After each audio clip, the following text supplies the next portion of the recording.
Salut les amis. Parlons du coach qui a conduit la Côte d'Ivoire en finale, Emers Faé.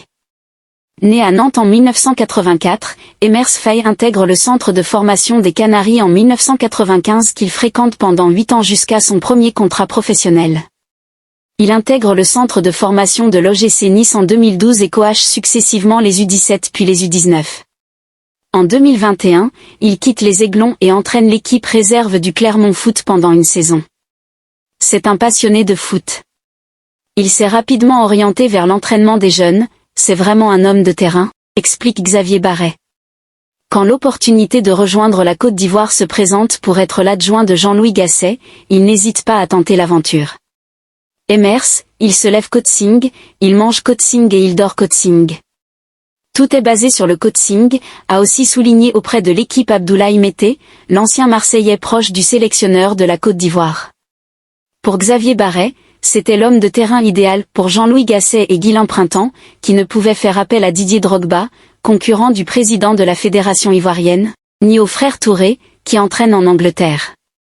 La suite de l'histoire, on la connaît, l'adjoint est promu entraîneur par intérim de la Côte d'Ivoire après le début de compétition compliquée des Ivoiriens.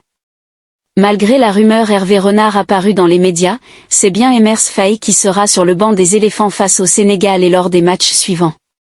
Du costume de novice, il endosse rapidement celui de sauveur du pays avec des choix tactiques payants. Face au Sénégal et au Mali, les 3 buts de la Côte d'Ivoire sont inscrits par 3 joueurs entrés en cours de match. L'entraîneur va aussi titulariser des joueurs qui vont changer le visage et le jeu des éléphants, à l'image de Max-Alain Gradel et de Jean-Michel Seri. Emers Faé va aussi bénéficier de choix effectués par Jean-Louis Gasset avant la CAN 2024, quand il a sélectionné Sébastien Haller et Simon Adingra alors qu'ils étaient blessés. Ces 2 attaquants ont finalement joué un rôle clé dans les matchs à élimination directe. Après la victoire finale de la Côte d'Ivoire, Emers Faé a d'ailleurs rendu hommage à son prédécesseur en félicitant Jean-Louis Gasset, parce que c'est aussi sa victoire. La compétition à rebondissement des éléphants a sûrement provoqué plusieurs fois des ascenseurs émotionnels au nouvel entraîneur, mais à la fin ce qu'il retient c'est la joie, c'est énorme ce qui m'arrive, je rêvais de gagner la CAN, en tant que joueur je n'ai pas su le faire. Il avait perdu la finale en 2006. Celui que personne n'attendait a donné sa 3e Coupe d'Afrique des Nations à la Côte d'Ivoire. Xavier Barret concluait de manière prémonitoire au sujet d'Emers Faé, il se retrouve en première ligne. C'est finalement juste une promotion un peu précipitée. Parfois, les circonstances font qu'en vous jetant à l'eau un peu plus vite que prévu, vous vous retrouvez à des postes, à des responsabilités inespérées.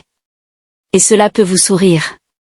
L'entraîneur ivoirien est, en effet, tout sourire depuis le 11 février.